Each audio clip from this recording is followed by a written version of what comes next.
De la diversité génétique à la biodiversité. Nous avons vu dans la vidéo précédente, intitulée Reproduction et stabilité des espèces, ce qu'était un chromosome, un karyotype, l'ADN, ainsi que les phénomènes de mitose et de réplication et de méiose. Nous allons donc partir d'ici. La rencontre d'un spermatozoïde et d'un ovule permet la formation d'une cellule œuf, qui en se multipliant un grand nombre de fois, aboutit à notre organisme, qui est constitué de 100 000 milliards de cellules. Le noyau de chacune d'elles contient notre patrimoine génétique. Pour l'humain, cela correspond à 46 chromosomes et plus précisément 23 paires. Et pour chaque paire, un chromosome nous a été légué par notre mère et l'autre par notre père. En tout, nous avons 23 chromosomes maternels et 23 chromosomes paternels. Nous avons déjà vu qu'un chromosome est constitué d'ADN. Chaque brin est organisé avec des petites briques élémentaires. Leur succession forme des sortes de mots et de phrases codées que tous les êtres vivants sont capables de traduire.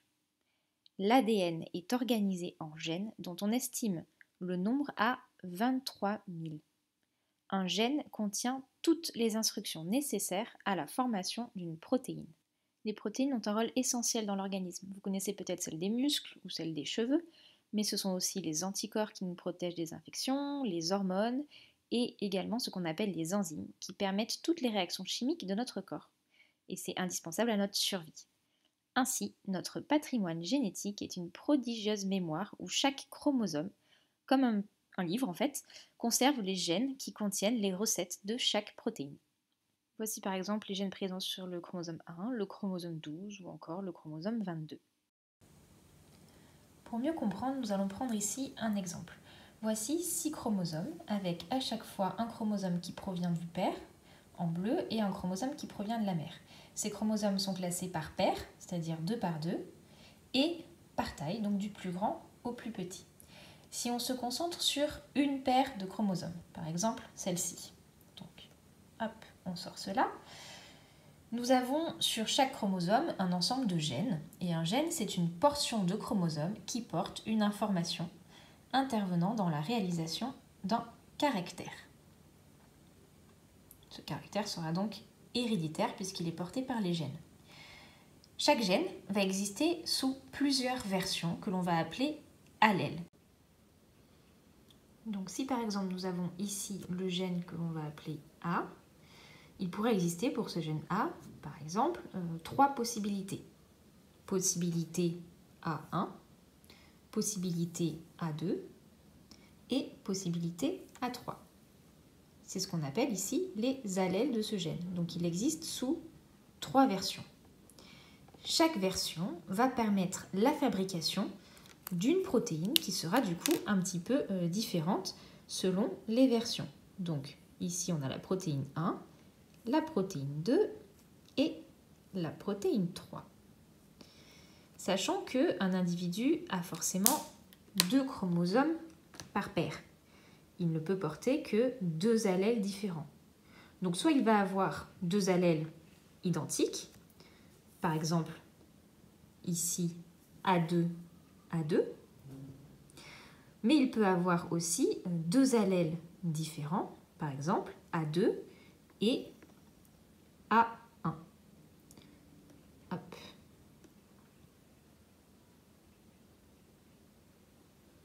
Quand il y a 2 allèles identiques, comme on a dit, A2, A2, eh bien ce serait pratique. A2, A2 ferait la protéine qui est ici, la protéine 2. Maintenant, si on a 2 allèles différents, comme on vient de le voir ici, où on aurait A2, A1, il va y avoir un allèle qui va s'exprimer et pas l'autre. Celui qui s'exprime, on va l'appeler l'allèle dominant. Imaginons que ce soit A1. Et celui qui ne s'exprime pas, on va l'appeler l'allèle récessif. Là, ça pourrait être A2. Donc si c'est celui-ci l'allèle dominant, ça veut dire que la protéine qui va être fabriquée, c'est celle-ci, ici. Alors que la protéine A2, elle, ne sera pas fabriquée puisque A2 est récessif par rapport à A1 qui est dominant. Maintenant, l'individu peut aussi avoir, par exemple, A1, A3.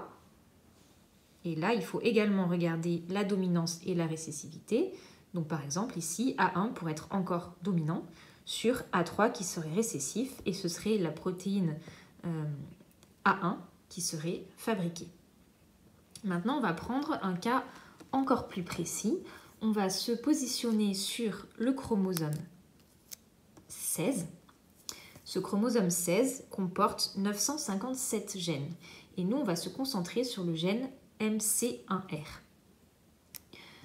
Ce gène MC1R, c'est un gène qui est impliqué dans la couleur de la peau, la couleur des cheveux et les taches de rousseur.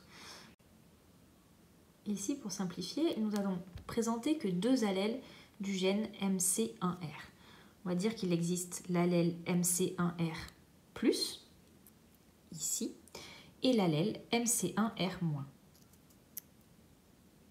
Si nous possédons l'allèle MC1R+, et que l'on fabrique la protéine qui est ici, on est par où?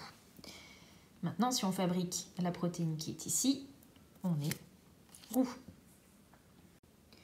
À partir de là, plusieurs possibilités.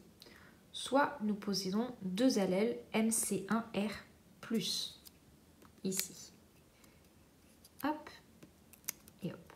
Dans ce cas-là, nous allons fabriquer la protéine suivante et cette protéine ici va permettre la fabrication d'un caractère précis. Hop, celui-ci. Ça, c'est la première possibilité. Ici, l'ensemble des allèles d'un individu, c'est ce qu'on appelle le génotype. Donc là, nous avons juste une seule partie, puisqu'on étudie juste les allèles du gène MC1R. L'ensemble des caractères d'un individu, qui sont déterminés par le génotype, c'est ce qu'on appelle le phénotype. Donc pour l'instant, nous avons notre première possibilité, le gène MC1R, avec deux allèles plus l'expression d'une protéine et le résultat. Deuxième possibilité, relativement simple aussi, cette fois-ci, on a deux allèles MC1R-. Donc avec deux allèles MC1R-, ici, on a l'expression d'une protéine qui va être différente.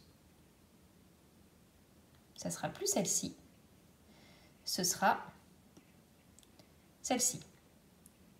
Par conséquent, avec cette nouvelle protéine, qui perd des morceaux, on ne sera plus blond, on sera roux. Donc ça, c'est l'autre possibilité. Enfin, dernière possibilité, on a un allèle MC1R- et un allèle MC1R+. Et dans ce cas-là, que se passe-t-il? Eh bien, il va y avoir un allèle qui va être dit dominant, c'est-à-dire qui va s'exprimer, et un allèle qui va être dit récessif. Donc ici, l'allèle qui domine, c'est le MC1R+.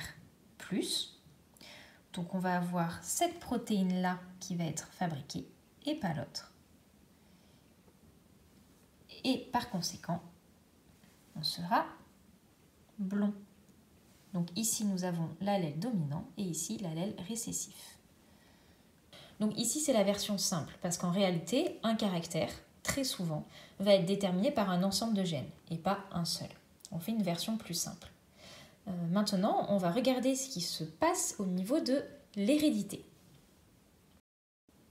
Pour regarder l'hérédité, nous allons nous concentrer sur une famille. Voici le père, voici la mère. Nous avons donc un père qui est blond et une mère qui est rousse. Ces deux personnes vont avoir des enfants. Ici, une petite fille rousse et une petite fille blonde. Alors, nous allons voir ce qui a pu se passer. Avant de voir ça, l'arbre généalogique va être codifié quand on va faire de la génétique. Les personnes masculines sont représentées par un carré et les personnes féminines sont représentées par un rond. Autre chose, on va numéroter les générations par des chiffres romains, puis les individus par des chiffres arabes. Donc voici ce que ça va donner. En réalité, cet arbre généalogique se représente de cette façon. Ici, nous avons un carré. Donc cette personne est mariée ou va faire un enfant avec la personne qui est ici, que nous représentons par un rond. Puis, donc, ces deux personnes vont faire 2 enfants. Ici, nous avons 2 filles, donc 2 ronds. Au niveau de la notation, nous avons donc la génération 1 qui est ici, la génération 2 qui va être notée ici, avec les individus que l'on nomme dans cet ordre-là, donc 1, 2 et 1 et 2. Voici comment ça s'étudie. Alors, comment ces deux individus ont pu faire une fille rousse et une fille blonde? Déjà, notons les caractères que l'on connaît. Nous avons dit ici que l'allèle MC1R+ était dominant et l'allèle MC1R- était récessif. Du coup, la maman a forcément 2 allèles MC1R-. Sinon, elle ne serait pas rousse. Tac. Par conséquent, nous savons que la fille qui est ici a elle aussi 2 allèles MC1R-. Sinon, même chose, elle ne serait pas rousse. Nous pouvons lui attribuer un allèle MC1R- et un deuxième MC1R-, puisque nous savons que le moins est récessif. Et donc, il faut forcément avoir 2 moins pour être rousse. Maintenant, regardons de nouveau les parents.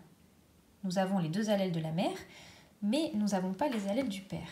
Alors normalement, on a 2 possibilités. Il pourrait être MC1R+, MC1R-, puisque de toute façon le plus s'exprime. Ou il pourrait être plus et plus. Alors, comment fait-on pour trancher? Eh bien là, il suffit de regarder la génération d'en dessous. On sait qu'il a transmis un allèle MC1R- à sa fille. Donc, la seule possibilité, c'est qu'il soit MC1R+, MC1R-. Maintenant, regardons le dernier enfant. Nous savons que la mère n'a pu transmettre qu'un allèle moins, puisqu'elle est moins, donc elle ne peut pas transmettre de plus. Donc nous savons déjà que cet enfant a un allèle MC1R-. Nous savons également qu'elle est blonde. Donc, elle n'a pu recevoir de son père que son allèle MC1R+, ici. Et voilà comment on a pu reconstruire les allèles précis, donc le génotype de chaque individu. Enfin, pour faire le lien avec la vidéo précédente, on peut se demander comment les allèles sont transmis d'une génération à une autre. Donc je vous rappelle que les individus possèdent des milliards de cellules et dans chacune de ces cellules, nous avons l'ensemble des chromosomes. Donc 46 chromosomes, que ce soit pour le père ou pour la mère. Certaines cellules, des cellules spécialisées, vont subir ce qu'on appelle la méiose. Donc la méiose, c'est une succession de 2 divisions qui entraîne la formation des gamètes, qui vont posséder alors qu'un chromosome de chaque paire. Là, je vous rappelle qu'on est sur la paire de chromosomes 16. Donc, ici, on va représenter seulement un spermatozoïde et ici un ovule. Je vous invite à regarder la vidéo précédente pour avoir le détail de la méiose. Donc là, on va avoir un seul chromosome de chaque paire. Par exemple, celui-ci, qui porte l'allèle plus. Et ici, on peut prendre celui-ci qui porte l'allèle moins. Donc ça, ce sont les gamètes, spermatozoïdes et ovules. Et lors de la fécondation, c'est-à-dire la rencontre entre le spermatozoïde et l'ovule, on va avoir la formation de la cellule œuf, donc de l'individu ici. Donc c'est l'ovule plus le spermatozoïde qui va permettre la formation d'une cellule œuf ici. Et donc nous allons avoir rétablissement d'une paire avec ce chromosome et celui-ci. Donc on vérifie, on ne s'est pas trompé. On a bien pour cet enfant un allèle plus qui provient du père et un allèle moins qui provient de la mère. Voilà. On peut ajouter évidemment que lors de la méiose, les chromosomes se répartissent au hasard. Les allèles vont subir ce qu'on appelle un brassage génétique. Donc on peut refaire une nouvelle formation de gamètes où on pourrait prendre cette fois-ci l'allèle MC1R- pour la maman et le moins. pour le papa. Et cette fois-ci, la rencontre du spermatozoïde et de l'ovule va donner une cellule œuf avec 2 allèles MC1R-, et cette fois-ci, on va obtenir un autre individu complètement différent de la première possibilité que nous avions ici. Ainsi, chaque individu est génétiquement unique, parce que là, nous avons regardé juste un allèle sur un chromosome. Il faut imaginer qu'il y a des milliards de possibilités, puisque chaque chromosome contient une très grande quantité d'allèles. Et pour cet individu unique, nous avons eu donc 2 brassages génétiques. Le premier, c'est lors de la formation des gamètes, où la répartition des chromosomes se fait au hasard. Et le deuxième brassage génétique, c'est au moment de la fécondation, puisqu'on va réunir également au hasard un spermatozoïde précis et un ovule. Alors finalement, comment on note tout ça? Eh bien, on fait ce que l'on appelle des tableaux de croisement. Vous avez le père et la mère, le phénotype est noté toujours entre crochets, donc on a dit que le père était blond et la mère était rousse, et le génotype, c'est-à-dire les allèles, se note entre parenthèses séparés de 2 barres. Donc là, pour le père, nous avons un plus et un moins, et pour la mère, nous avons 2 moins. Ensuite, nous pouvons noter les gamètes dans le tableau. Donc on va remplir petit à petit. Le père peut donner soit un allèle MC1R+, soit un allèle MC1R-.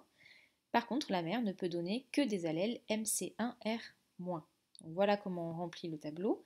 Ensuite, on va passer aux cases du milieu. Nous avons donc 4 cases à remplir. En haut à gauche, du plus avec du moins. En haut à droite, du moins avec du moins. En bas à gauche, du plus avec du moins. Et enfin, en bas à droite, du moins avec du moins. Ce qui nous fait finalement 2 possibilités au niveau des phénotypes.